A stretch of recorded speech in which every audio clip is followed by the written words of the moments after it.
అంశము ఏమిటంటే 5 రొట్టెలు 2 చేపలను 5,000 మందికి పంచిపెట్టుట. ఈ దైవ వర్తమానములో ఈ వాక్య భాగంలో మనం చాలా పరిశీలించవలసిన ఆత్మ మర్మాలు ఉన్నాయి. మీకు చాలా బోధకులు మీకు బోధించుంటారు, కానీ ఈరోజు ఆత్మ నన్ను ప్రేరేపించిన కొలది మీతో నేను మాట్లాడడానికి ఇష్టపడుతూ ఉన్నాను. ఏంటంటే చాలా మనం అనుకుంటాం, చాలా సింపుల్గా తీసివేస్తూ ఉంటాం. ఏముంది, దేవుడు కనుక 5 రొట్టెలను 2 చేపలను 5,000 మందికి పంచిపెట్టాడు, చాలా సింపుల్ గాని మనం అనుకుంటూ ఉంటాం ప్రియమైన దేవుని బిడ్డలారా. కానీ ఆ వర్తమానములో చాలా ఆత్మీయమైన పాఠాలు దాగి ఉన్నాయి. ఆత్మ సందేశమును ఒక క్లుప్తంగా మీకు వివరించాలని నేను ఆశపడుతున్నాను.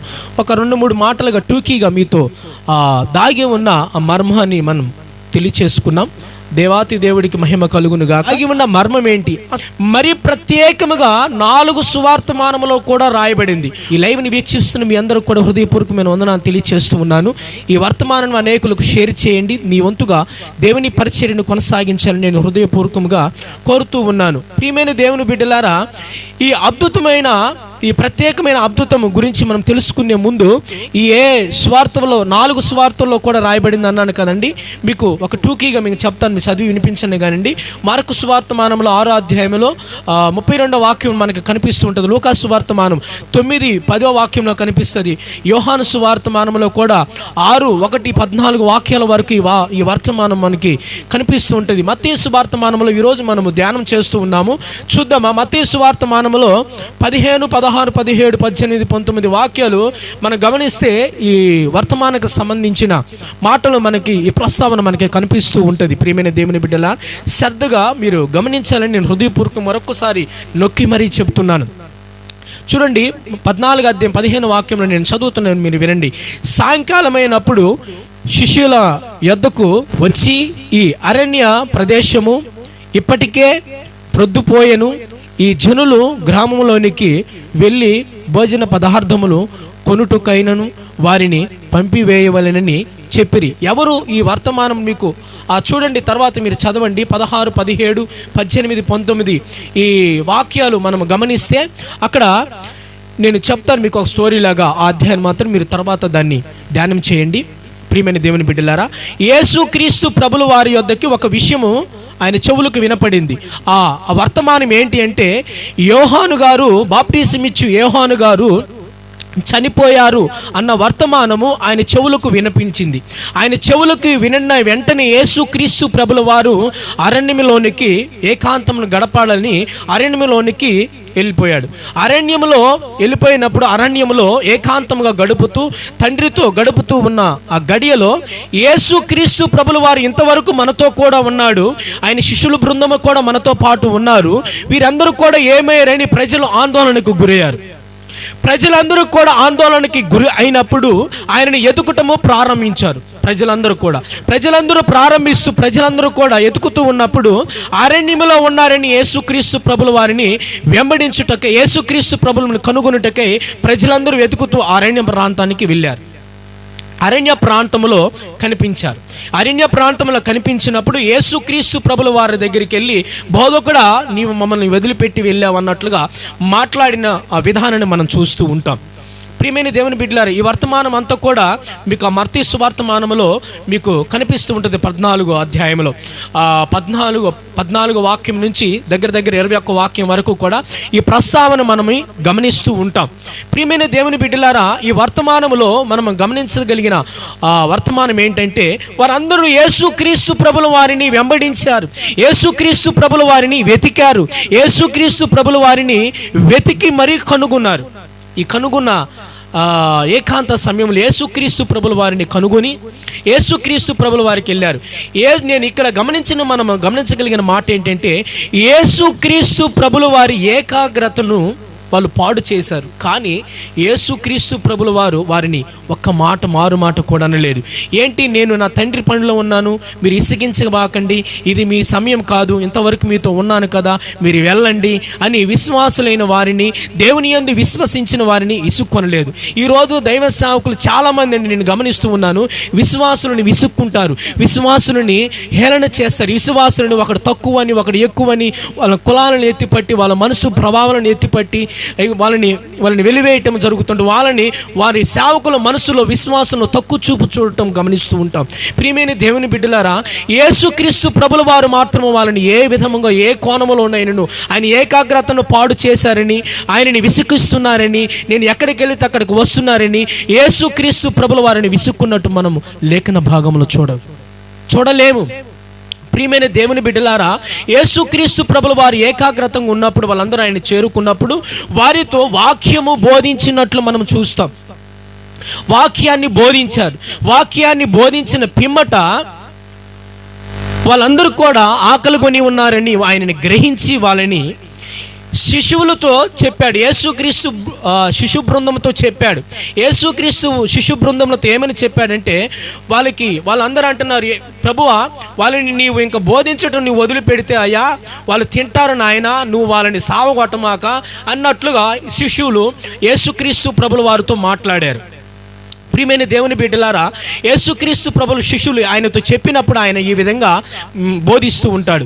ఇదిగో, వారు వెళ్ళటానికి వీలు లేదు, కానీ మీరు మాత్రమే పట్టణంలోనికి వెళ్ళి వారి కొరకు భోజనం సిద్ధపరచండి, వారి కొరకు మీరు భోజనం కొనకరండి అన్నట్లుగా మనం చూడగలం. ఏంటి, యేసుక్రీస్తు ప్రభుల వారు ఈ విధంగా అంటున్నారు అంటే, మొట్టమొదటి మనము ఈ వర్తమానంలో ఆత్మీయతను మనం గమనించే మొట్టమొదటి పాయింట్, యేసుక్రీస్తు మరలా చెప్తున్నాను, యేసుక్రీస్తు ప్రభుల వారిని వెతికి మరీ వెంబడించారు ప్రజలు. హల్లెలూయా. యేసుక్రీస్తు ప్రభుల వారిని వెంబడించటము వారి జీవితంలో అది అరణ్య మార్గమైనను లెక్క చేయకుండా వారు ఆ ప్రాంతానికి వెతికి మరీ యేసుక్రీస్తు ప్రభుల వారిని వెంబడించటానికి వెళ్ళారు. అరణ్యంలోనికి, ఆ చీకటి ప్రదేశంలోనికి యేసుక్రీస్తు ప్రభుల వారిని వెంబడించాలి. యేసుక్రీస్తు బోధనను మనము వినాలన్న ఆ త్యాగమే, ఆ అరణ్యమును సైతం లెక్క చేయకుండా వాళ్ళు వెళ్ళటం, ఆ తెగింపే వాళ్ళని అద్భుతకరముగా ఆశ్చర్యకరముగా అనడానికి ఏ సందేహం లేదండి. ప్రియమైన దేవుని బిడ్డలారా, వారు అరణ్యము సైతం లెక్క చేయలేదు.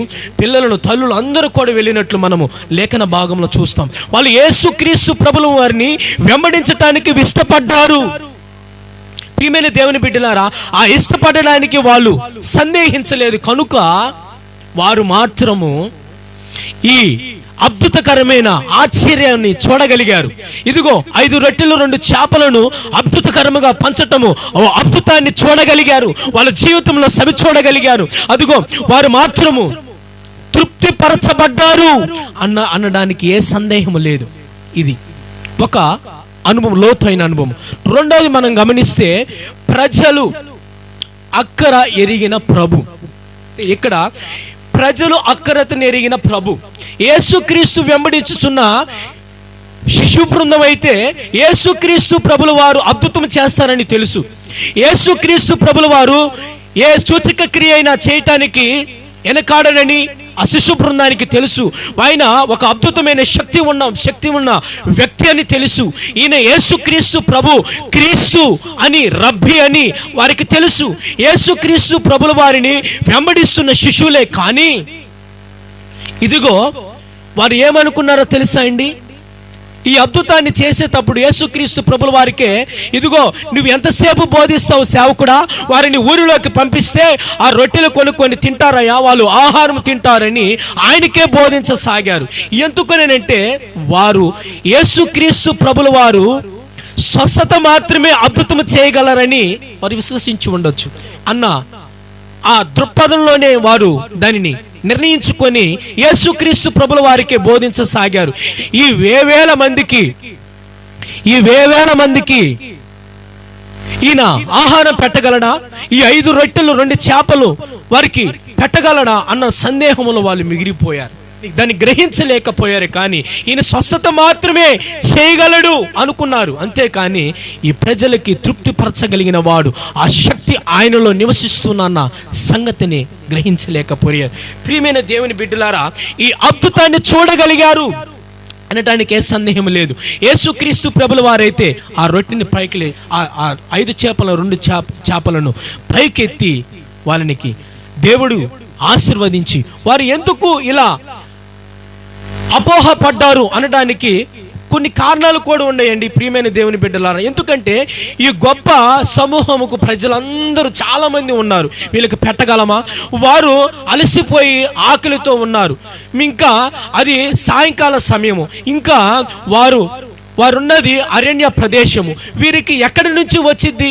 ఏ కోణంలో కూడా తీసుకురావటానికి అవకాశాలు లేవు. వారు ఎటుపోయి తేవాలన్నా కనీసము 24 hours ప్రయాణం చేసి వారు అందరూ కూడా దాన్ని తీసుకొచ్చేలేక వీళ్ళు సొమ్మసిల్లి పడిపోతారు. ఈ యేసుక్రీస్తు ప్రభుల వారికి ఏం పని లేదు, ఈయన ఈ బోధిస్తూ ఉన్నాడు కానీ వీరిని అక్కడిని ఎరగలేరు అని శిష్యులు కూడా ఆయన వీళ్ళని పంపించయ్య, వాళ్ళు తింటారు, మాకు ఈ శ్రమ తగ్గిద్దని అనుకున్నారు. కానీ యేసుక్రీస్తు ప్రభుల వారు ఈ అద్భుతమును చేయగల సమర్థుడని శిష్యులు కూడా నమ్మలేకపోయారు.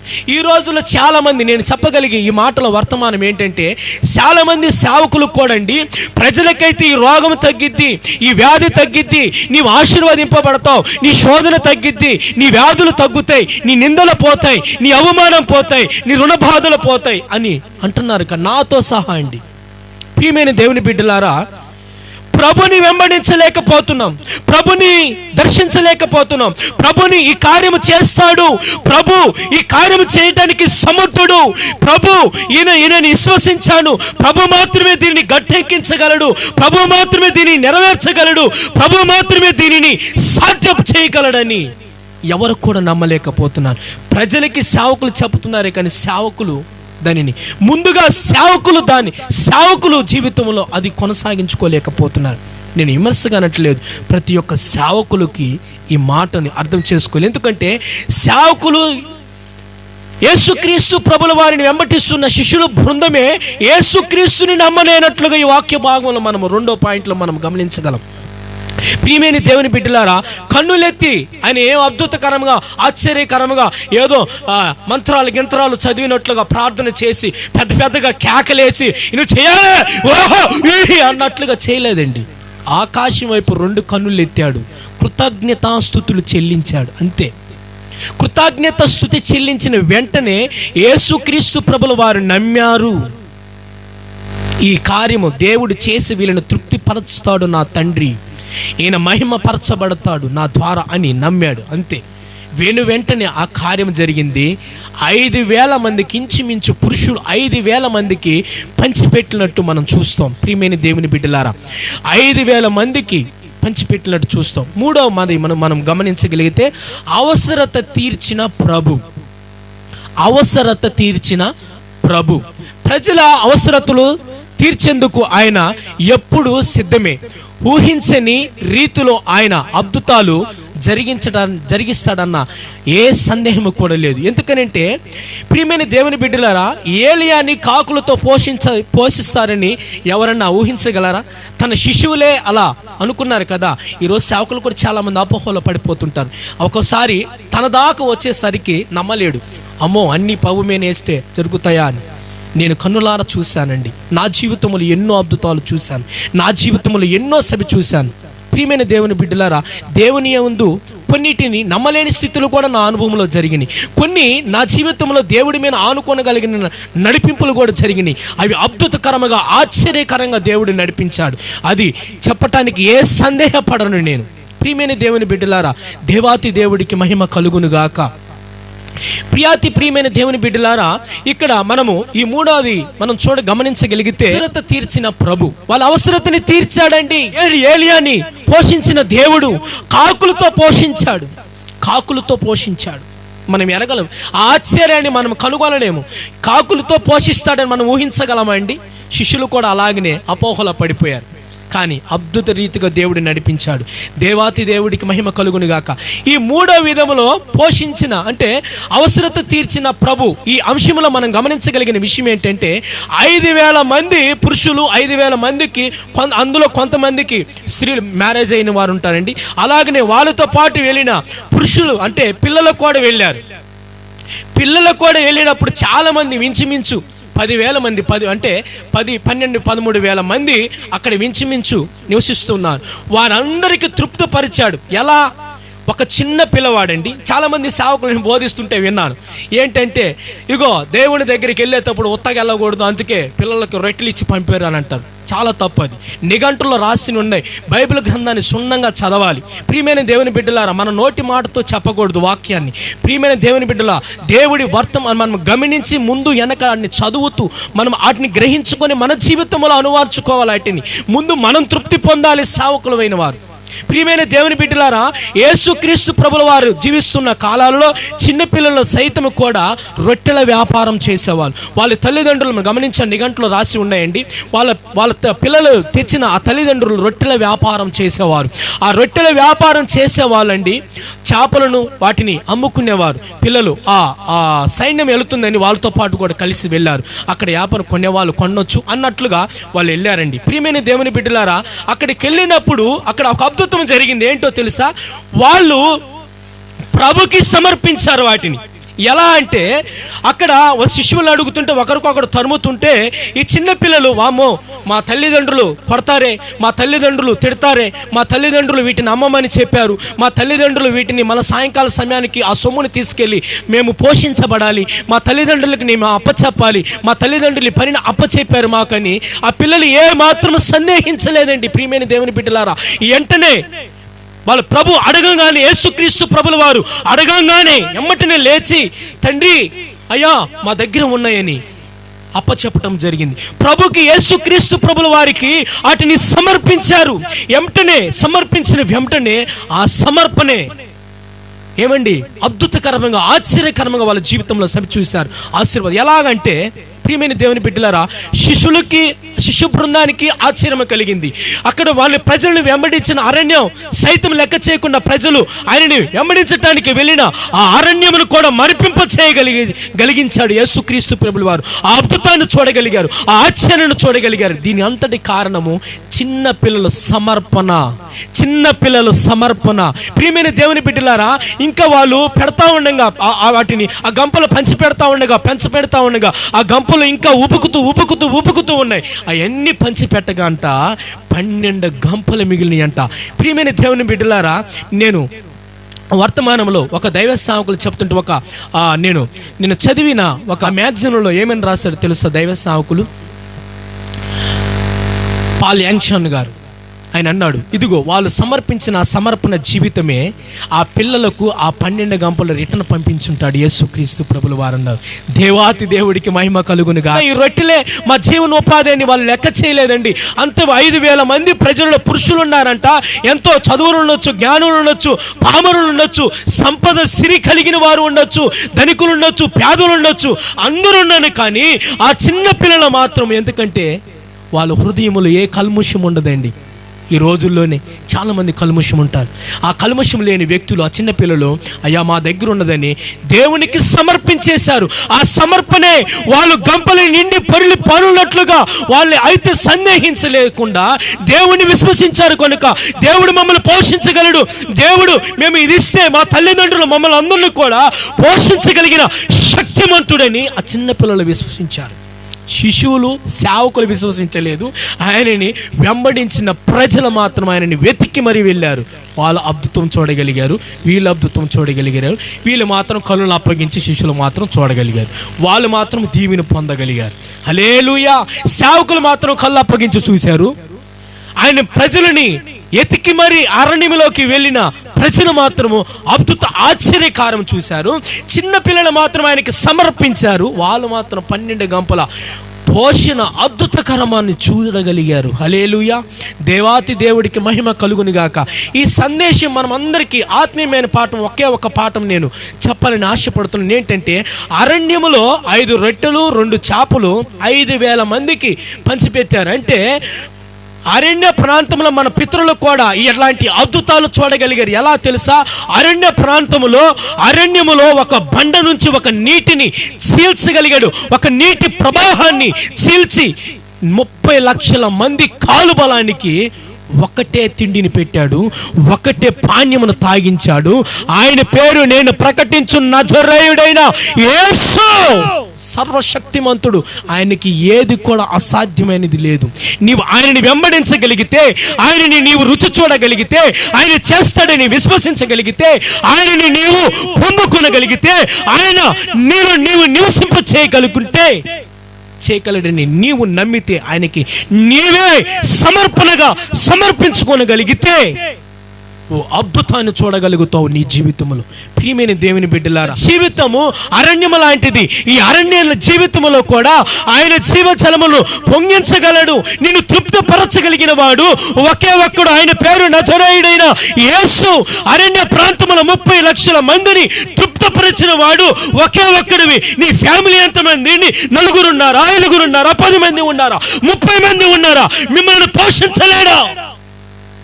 ఏ మాత్రం సందేహించకు. ఆయన నీకు ఏ కోశములో కూడా నీవు బరువు కాదు. ఆయన నిన్ను తృప్తిపరచగలిగిన వాడు. హల్లెలూయా. దేవాతి దేవుడికి మహిమ కలుగును గాక. నీ ఎడారి జీవితాన్ని తృప్తిపరచబడు.